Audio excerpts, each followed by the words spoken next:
पाकिस्तान के साथ उसके गैंग को घेरने का मिशन शुरू हो गया है। तो ये बात अब क्लियर है कि ऑपरेशन सिंदूर अभी रुका नहीं है। भारत ने जो ये स्टेटमेंट दी है ये अलार्मिंग है।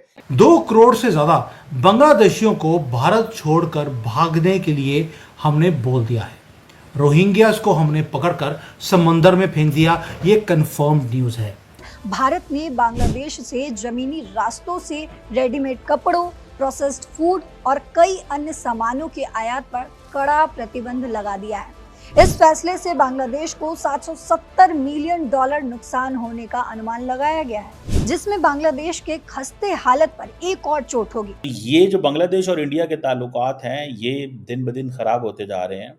इंडिया भी टफ टाइम देना चाहता है बांग्लादेश को। और अब धर्म पूछकर इनके ऊपर भी काज गिर रही है, नॉट ओनली इन पाकिस्तान। दूसरी तरफ ये चीज़ नोट करें कि इंडिया ने टर्की के ऊपर भी सैंक्शंस लगाई हैं, पाकिस्तान के साथ भी कारोबार नहीं है। इंडिया ने टर्की के ऊपर भी सैंक्शन लगा दिए हैं कि ये 2 करोड़ बांग्लादेशी जिनके ऊपर हमने बोल दिया देश छोड़ो, 30 दिन का टाइम है तुम्हारे पास, तुम्हें अपना जो सिटीजनशिप है वो वेरीफाई करनी पड़ेगी, नहीं तो बाहर धक्के मारकर निकाल दिया जाएगा। जाहिर बात है, जो जुग्राफियाई हैसियत है उसके हिसाब से देखा जाए तो खित्ते में पड़ोसी हमारा ये रहेगा और हमें इसको बर्दाश्त करना है, लेकिन हमने स्मार्टली वाइजली डिसीजन लेना है कि हमारी अब क्या स्ट्रैटेजी होगी, हमने इनको हैंडल कैसे करना है। ये बेसिकली लार्जर मिसट्रस्ट है ना। इंडिया कहता है कि बांग्लादेश अपना बिहेवियर चेंज करे।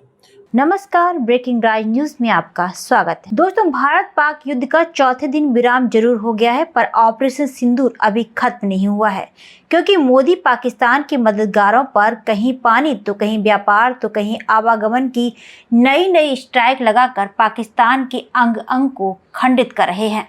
जी हाँ दोस्तों, ऑपरेशन सिंदूर की दूसरी किस्त में भारत ने पाकिस्तान के बाद बांग्लादेश की कुटाई शुरू कर दी है। खबर आई है कि भारत ने ग्लोबल ट्रेड रिसर्च इनिशिएटिव के अनुसार लैंड पोर्ट के माध्यम से बांग्लादेश से इंपोर्ट को प्रतिबंध करने के भारत के फैसले से $770 मिलियन मूल्य के गुड्स पर असर पड़ने की संभावना है, जो कुल द्विपक्षीय आयात का लगभग 42% है। और भारत सरकार ने बांग्लादेशी सामानों की कई श्रेणियों पर तत्काल प्रतिबंध लगा दिए हैं और उन्हें समुद्री पोर्ट तक सीमित कर दिया है और जमीनी रास्ते से उनके प्रवेश पर पूरी तरह रोक लगा दी है। वहीं दोस्तों, भारत में अवैध रूप से रह रहे बांग्लादेशियों की भी लगाम कसनी शुरू कर दी है। भारत के अलग अलग हिस्सों में रह रहे लगभग 2 करोड़ से ज्यादा अवैध बांग्लादेशियों की शिनाख्त हो गई है और उन्हें 30 दिन का अल्टीमेटम दे दिया गया है, जिसके बाद बांग्लादेश और पाकिस्तान की नींद हराम हो गई है। भारत और पाकिस्तान के तनाव में यूं तो कई देशों के चेहरे बेनकाब हुए, लेकिन इन सब के बीच एक छुटकू से देश बांग्लादेश ने भी रंग दिखाने में कोई कसर नहीं छोड़ी। पाकिस्तान ने हमारे साथ युद्ध शुरू किया और युद्ध करने के बाद हमारा फायदा भी कर दिया। ठीक है, हमारे हिंदुओं की जान गई, 27-28 हमारे हिंदू भाई वो मारे गए धर्म पूछकर।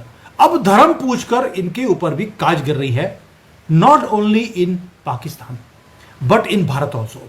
2 करोड़ से ज्यादा बांग्लादेशियों को भारत छोड़कर भागने के लिए हमने बोल दिया है। रोहिंग्यास को हमने पकड़कर समंदर में फेंक दिया, ये कंफर्म न्यूज है कि हमने उन्हें समंदर में फेंका और उनको बोल दिया वो तुम्हारा कंट्री रहा, स्विम करके चले जाओ। लेकिन हिंदू थे हमारी गवर्नमेंट, तो हमने लाइफ जैकेट जो है वो डालकर भेजी है, कहीं मर ना जाए। हाँ, रास्ते में हमने कोई शार्क वगैरह अगर हो तो हमारे ऊपर नहीं है, वो तो अल्लाह की मर्जी है। देखिए, अल्लाह की मर्जी के बिना तो पत्ता नहीं हिलता, तो हमने बोला अगर अल्लाह की मर्जी होगी तो शार्क आएगी, इनको खा जाएगी, अब अल्लाह पे छोड़ देते हैं। तो हमने इनकी जो मन्नत थी कि अल्लाह की मर्जी हमने वो भी पूरी कर दी, और आपकी जो मर्जी थी कि इनको पकड़कर समंदर में क्यों नहीं फेंक देते, हमने वो भी पूरी कर दी। अब कई लोगों ने बोला ये तो जो न्यूज़ है ना, ये फेक न्यूज़ है। अब मैं आपको लिए बता दूं, सुप्रीम कोर्ट में केस लग चुका है और बड़े बड़े दिग्गज जो लोग हैं वो इसकी डिफेंड करने के लिए आ गए कि हमने जो किया ये गलत किया, ये इलीगल जो इमिग्रेंट्स यहाँ पर आए हैं इनके साथ हमें ऐसा नहीं करना चाहिए, इन्हें डिपोर्ट नहीं करना चाहिए। सुप्रीम कोर्ट ने भी कल बोल दिया कि ये धर्मशाला नहीं है, जो इलीगल है इन्हें जाना पड़ेगा।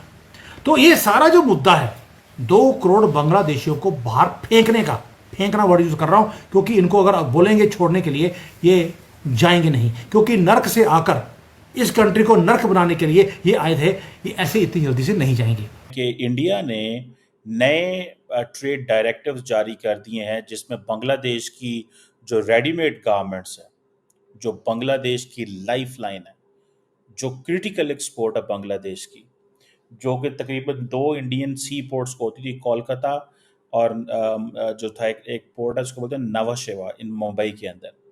और ये समझ लें कि जितनी भी इस मूव के बाद जितनी भी लैंड पोर्ट्स में प्रीवियसली जो इंडिया के बांग्लादेश का मटेरियल जाती थी, एक्सपोर्ट जाती थी, वो इंडिया ने बंद कर दी। $700 मिलियन किया।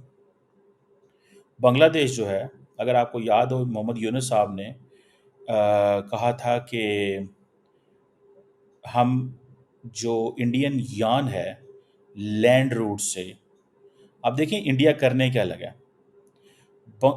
ये इंडिया ने क्यों किया? वो कहते हैं कि बांग्लादेश ने कुछ अर्सा पहले यूनुस साहब की गवर्नमेंट ने जो पोर्ट रिस्ट्रिक्शंस लगाई थी on the export of the Indian यान वाया द लैंड पोर्ट्स, जिससे इंडिया की जो यान थी वो एक्सपोर्ट होती थी सी पोर्ट के ज़रिए। सो इंडिया की जो एक्सपोर्ट्स हैं वो क्योंकि उनके ऊपर बड़ी ऑब्जेक्शंस लगा दी, इंस्पेक्शन लगा दी। अब इंडिया जो राइस एक्सपोर्ट है वो भी जाती थी हिली और कुछ और इनके इलाकों के ज़रिए से जाती थी, वो सारी इन्होंने बंद कर दी थी। पहले बांग्लादेश ने बंद की, अब इंडिया ने भी बंद कर दी। सो ये आप देखें कि ये बांग्लादेश कहता है कि हम आपकी बंद कर रहे हैं इंपोर्ट्स, वो उनकी इंपोर्ट्स बंद कर रहे हैं, दोनों एक दूसरे को टफ टाइम देने लगे हैं। इंडिया कहता है जी बांग्लादेश को $700 मिलियन का नुकसान होगा, this is what they saying. और इंडिया कहता है कि हमारा ये जो फैसला है इससे हमारी जो डोमेस्टिक गारमेंट इंडस्ट्री है वो उठेगी और बांग्लादेश जो है उसको नुकसान होगा, दिस एंड दैट। बांग्लादेश के एक्सपोर्टर कहते हैं कि ये हमारे लिए बहुत बड़ी कॉस्ट बढ़ जाएगी, लॉजिस्टिकल चैलेंज बढ़ जाएंगे, so on and so forth. So ये जो बांग्लादेश और इंडिया के ताल्लुकात हैं ये दिन ब दिन ख़राब होते जा रहे हैं। इंडिया भी टफ टाइम देना चाहता है बांग्लादेश को। और सो गवर्नमेंट ने ये जो रेडीमेड गारमेंट्स बांग्लादेश से आते थे वो दोनों ये जो जवाहरलाल नेहरू और पोर्ट से जाते थे और जो सी पोर्ट से, उन दोनों के ऊपर उन्होंने पाबंदियाँ लगा दी हैं।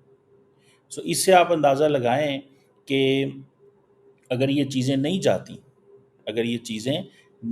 जाती तो बांग्लादेश को कितना नुकसान होगा। अब ये चीज़ें इंडिया ने और बांग्लादेश ने दोनों को एक दूसरे को टफ टाइम दे रहे हैं। तो दोस्तों आपने देखा कि मोदी ने पाकिस्तान को और उसके हमदर्दों की चारों तरफ से गर्दन दबोचना शुरू कर दी है। पाकिस्तान अब बिन पानी की मछली की तरह फड़फड़ा रहा है। इस पूरी खबर पर आपका क्या कहना है हमें कमेंट बॉक्स में जरूर बताएं। खबर अच्छी लगी तो लाइक और शेयर करना ना भूलें। ऐसे ही तमाम खबरों से जुड़े रहने के लिए आप देखते रहें ब्रेकिंग राज न्यूज।